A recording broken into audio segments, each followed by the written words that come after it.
Mtoto wako anaugua homa ya mara kwa mara? Mzazi nisikilize vizuri.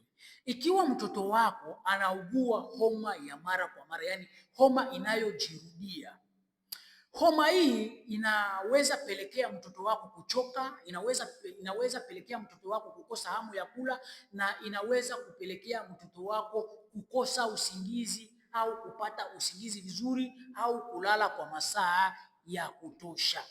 Sasa nini ufanye baada ya kuona hizi dalili kwa mtoto wako na nini umsaidie mtoto wako? Chukua mtoto wako kwenda naye hospitalini au tafuta daktari ili aweze kukusaidia kutatua hiyo changamoto kwa muda mfupi, maana mtoto akiendelea na hiyo hali, mtoto huyo anaweza kudhoofika na mtoto huyo anaweza kukosa nguvu ya kucheza, nguvu ya kufanya kazi vizuri. Kwa hiyo unaweza chukua namba yangu kwenye bio kwa ushauri na matibabu. Jua ya kwamba afya ya mtoto ndio furaha ya familia. Share hii video kwa wazazi wengine ili waweze kujifunza zaidi.